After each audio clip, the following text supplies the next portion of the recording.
Hi everyone, Neural here. I have a belly full of roast beef and a car behind me that needs a new crank position sensor. It's cold and rainy outside right now, and I'm in my garage, which is warm and dry, so it seems like a good day to make a video. This car has the 3800 engine in it, one of the most common automobile engines ever produced. And I've noticed some symptoms that indicate a bad crank position sensor in it. I made a video on cleaning the connection going to it. It only takes a couple of minutes and it's a good first try. Sometimes that's the only problem, but in this case it didn't help, so I'm going to go ahead and replace it. Now I've done this once before. Hopefully it doesn't take me too long the second time. This is the pre-Series 1 3800. They also had a Series 1 up to 1995, I believe, and after that they went to the Series 2 and 3. I know this applies to the pre-Series 1 and the Series 1. Not sure about the Series 2. They changed a few things. It may or may not. But in any case, I'm going to show you what I'm going to be doing here. But before I do, I want to mention the symptoms. The crank position sensor is one of the only sensors in an automobile that is absolutely necessary for it to operate. Without it, the engine will stop dead, and it will not restart. And if you ever have a 3800 that abruptly stalls, especially when it gets hot, if it stalls and won't restart, it's probably your crank position sensor. Now there are a lot of other things that could be wrong. The crank sensor down in here in the engine goes through a connector, which could be bad, through a cable, which could be bad, to the ignition control module, which could be bad. Inside here it does some light processing, rebuffering and such. It has a divide by 6 circuit in it, etc. It goes from here through connection, which could be bad, through wires, which could be bad, to your electronic control module inside the passenger compartment, which could be bad. So lots of places where things can go wrong, but odds are it's the sensor. Now this car is pre-OBD2, so it makes it a little bit difficult to diagnose. A lot of people say, well, you should take it somewhere to figure out what the problem really is before you change something. A lot of times I agree, but in this case, it's only $25, and it's very likely the problem anyway. I'm not going to spend a lot of money on this vehicle, hundreds of dollars to diagnose it, so I'm just going to change it. It fixed the problem a few years ago, and likely it will fix it again. If you look in a repair manual, they'll say you need special tools and such to get this job done. You really don't, just standard garage tools. So I went to the auto store and bought a new crank position sensor, which I'll dump out and show you here. It comes with a cast bracket. I'm not sure if this is zinc or aluminum or what, but I know that these often rust and practically fall apart when your vehicle gets old, so you may need to change the bracket or you may not. The actual sensor, it has there's reluctor rings on the back of the harmonic balancer pulley, and those go through these slots. One of them has 3 cuts and the other one has 18. That allows the ECM to know where the crank is within 120 degrees of rotation. Back when it was designed in the late 80s, it was a pretty ingenious system. Lots of other vehicles have something similar now, but it was a pretty good system. And as a note, your vehicle can run with just one of these 2 sensors in here working. It needs both to start, but once it's started, it only needs one to continue operating. And the symptom that I'm seeing right now, the vehicle over here, it runs perfectly, completely perfectly, except I've noticed that the tachometer needle tends to kind of jump around and not read correctly. And I'd rather get this replaced before it does leave me stranded somewhere. And that's probably because the sensor that it's using to determine the RPMs that it's displaying is not working, so it defaults to the other one and continues to operate. And eventually that one will go too, and then my car won't run. So I'm going to replace this now. The other thing that you'll want to do is pick up a harmonic balancer puller kit. You can just rent these at any auto store for free. Just bring it back and they refund all your money. So they actually gave me a brand new one. I'm the first one to use it, so that's good. A lot of times these kits are all beat up. They do give you a selection of bolts to pull the harmonic balancer off, which I'll show you later, but a lot of times they don't have the correct size, so you may need to end up buying some of your own. These are 1/4 inch by 28 thread pitch, 3.5 inch. These are in the grade 5, I think. Okay, maybe not. Anyway, those are the bolts that you need. I forget exactly what grade they are, but go to any hardware store, you should be able to pick those up. So let's get started on the car. On my particular vehicle, this coolant overflow tank is kind of in the way, so I'm just going to pull that off. Okay, not that. I'm going to pull the tank off, but I have to set the camera down apparently to get that done.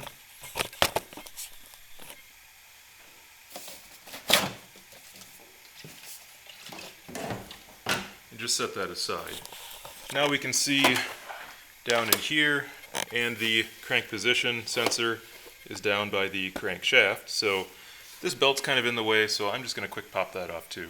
In this particular vehicle, it's an 18 millimeter.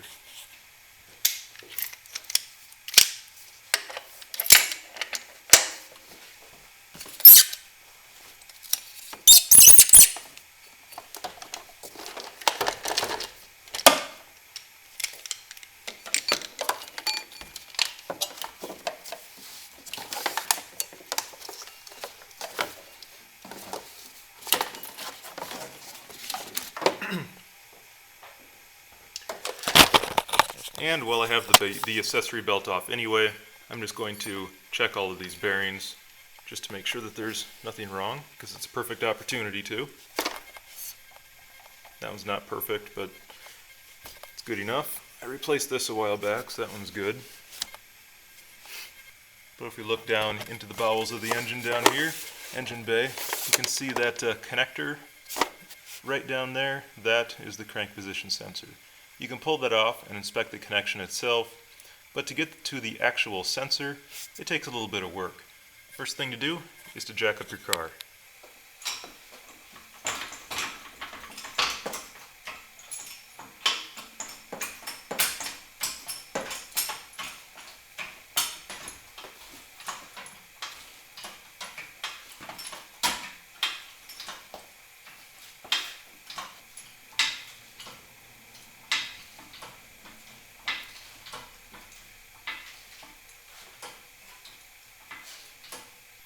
And then, as always, support it securely with jack stands. I don't like to use the official support points on older vehicles, which is usually right behind the front wheel over here, because they are almost always too rusty to support the vehicle properly. So I just put them under the frame somewhere. And that works out pretty well. So I have it supported by my 4-ton jack stands, and also I have my jack still underneath it. I'm paranoid. I like to have a backup if I'm going to crawl underneath the vehicle. Now that the vehicle's lifted up, we can remove this wheel. And you have to remove the wheel here so that you can get to the sensor behind it. I should be using an impact socket, but I'm not.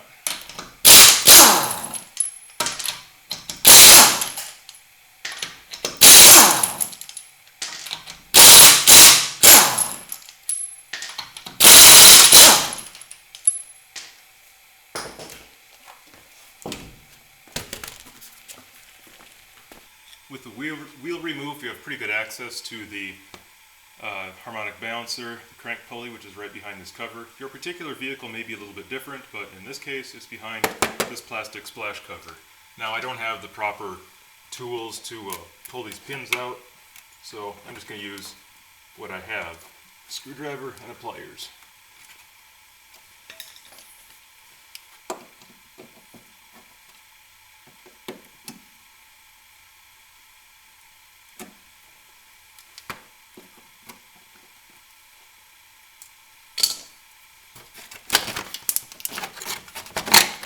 Comes right off. Make sure I don't lose these, and then we'll move on. And with that cover removed, you can see that we have pretty good access to everything, even the oil filter. But this is the harmonic dampener, harmonic balancer, whatever you want to call it. Basically, it's just a metal ring on the outside with a rubber connection between that and the inside. And that way, when the engine has its torque variations, when each cylinder fires, this helps dampen those vibrations. But in any case, we have to remove that to get to the sensor, and the sensor is right there on that connection. So now we need to get this thing off, and for a lot of people, that is going to be the hardest part of this whole job. Now, it may seem kind of silly to say that removing this single bolt is the hardest part of the job, but for a lot of people it is. Even with a fairly good impact wrench, it's kind of difficult to remove that. You can do it, however, even if you don't have an impact wrench at all. And the trick to that is to use the starter. Obviously you can't put a breaker bar on it because the engine is just going to turn, but this one happens to be 24 millimeters. So you put your socket on here with the breaker bar, and it helps if it's a deep socket, but you can stick your breaker bar on here, and when you hit the starter, it's going to turn the engine, obviously. This breaker bar will come around, hit the frame down here, and hopefully loosen it. If it doesn't, you can use it like an impact wrench. Turn the engine back this way, hit the starter again, this thing will fly around, run into this, and give it another impact. If you have a good battery and a good starter, it should come loose eventually. Starters have a lot of torque. But the reason that these are so tight is because they're tightened to something like 120 foot-pounds and then turned another 90 degrees. And it ends up being really tight. So it's kind of difficult to get them out. And by the time the sensor goes out, this vehicle is probably 10-15 years old, and this has been there a long time. And it really likes where it is. But I'm just going to use my impact wrench. I've had this off once before, and I'm pretty sure I won't have any trouble zipping that right off. Alright, let's give it a try and see if that bolt will come out. No problem at all this time. Not everybody may be as lucky. Now, once this bolt comes out, you still have a problem because this is pressed on. And that's where that puller kit comes in. And now it's time to pull this crank pulley off. And you can't use a standard jaw puller because you will ruin this rubber dampener. So you need to use a harmonic balancer puller. And this particular kit didn't come with the right bolts, so I got my own. If you go through these slots here, you'll find some holes for them. There may be gunk in there and it may be rust, so you'll probably have to spend some time getting these threaded in all the way. You don't want to pull the threads out on this or you'll never get it off, and that would be a very bad day. But I did notice one issue here. This is the puller that I have. Looks pretty nice. Have a push rod here, you stick in the center, put this on here, and then you thread your bolts through here and into the harmonic balancer. However, the issue is that these bolts heads that I have aren't big enough, so they're just going to pull through here. So what I'm going to do is just put an oversized nut on them, and that way I can use my puller and they won't pull through. So I'll put this thing on here and the pulley should just pull off. Of course, things don't always work the way you expect, so hopefully it just pulls off.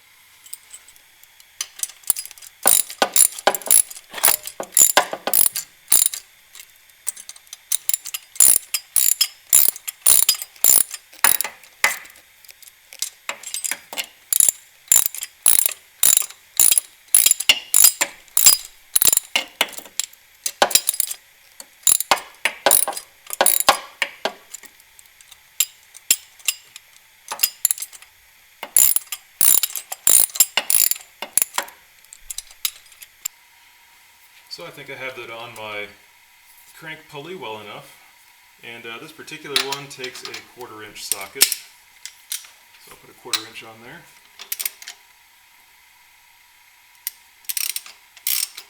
And hopefully it will just pull straight off without too much trouble.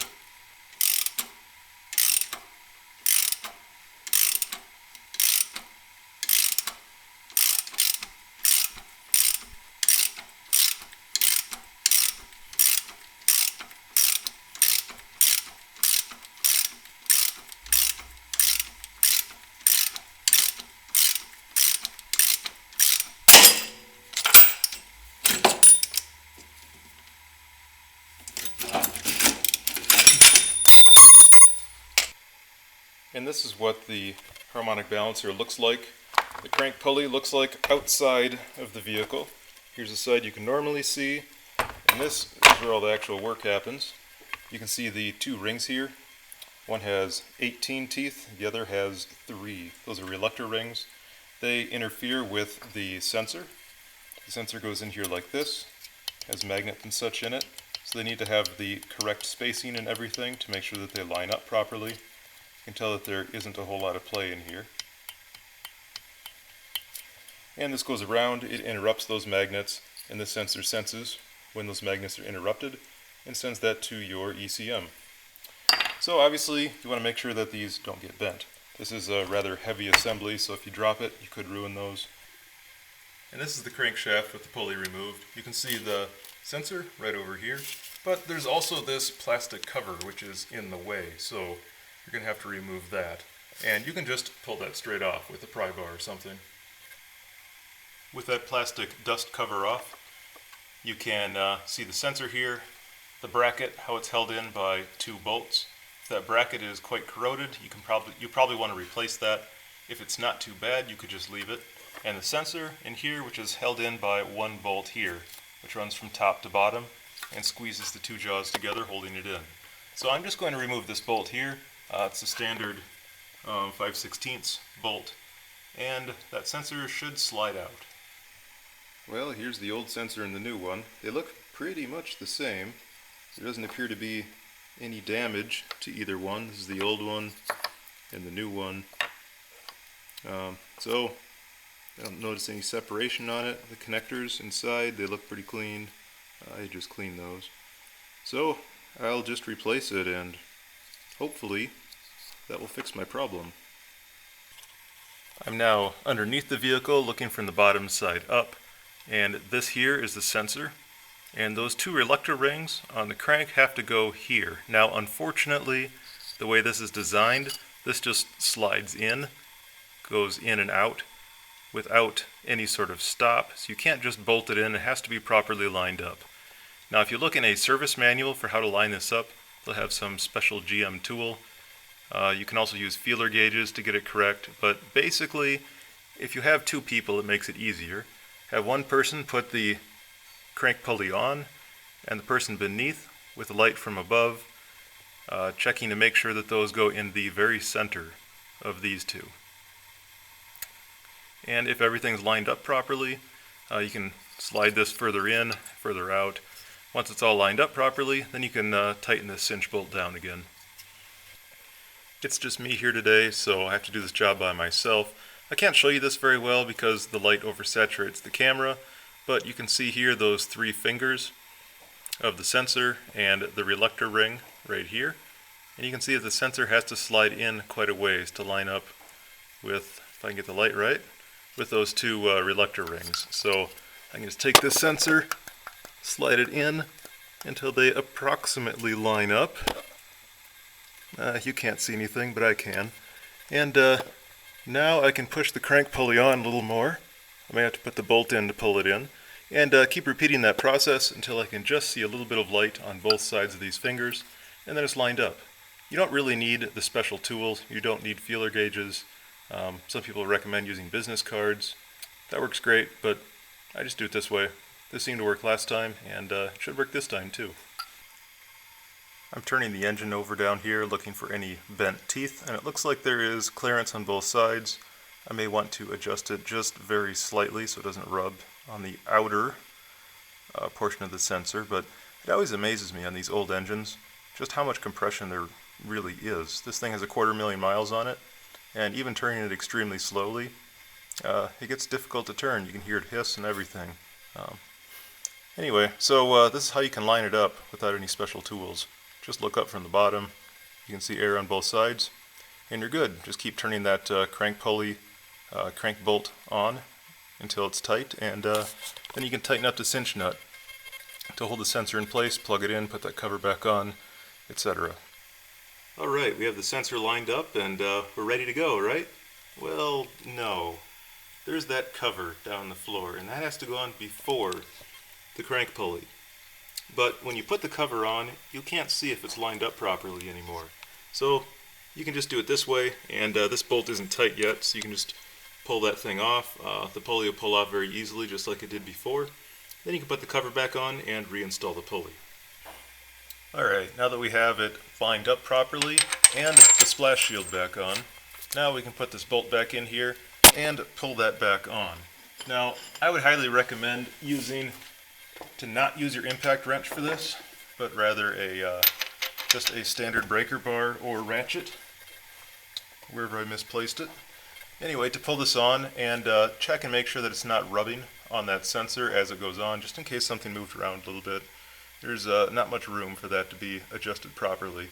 And once it's on all the way, then you can zip it on with an impact wrench. I have the crank bolt as tight as I can get it. The engine just turns round and round now. And I can turn it 360 degrees, and there's no contact with the sensor, just by ear, so I know it's adjusted at least well enough to work, if not perfectly. So now I'm just going to zip it on with an impact wrench. There is a torque spec on this. I think it's something like 117 foot-pounds plus an additional 90 degrees rotation, something like that. But it's just not practical to put it back on to the torque spec, so I'm just going to use an impact wrench. And that ought to be plenty tight.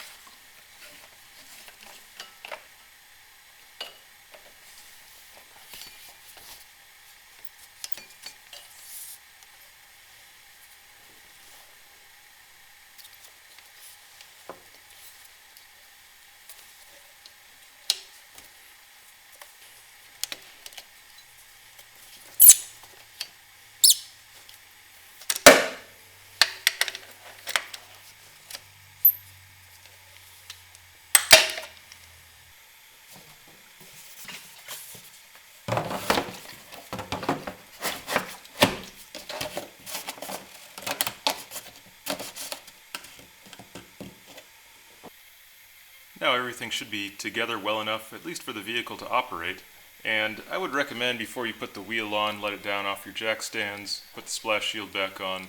To start it up, make sure that it runs, and to let it warm up fully until the thermostat opens, up to full temperature, just to make sure that everything is in place and working properly.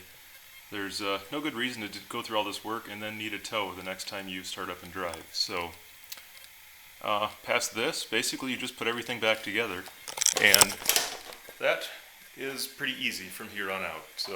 And that is how you replace a crank position sensor on a 3800 Series 1 or pre-Series 1 engine. Thanks for watching.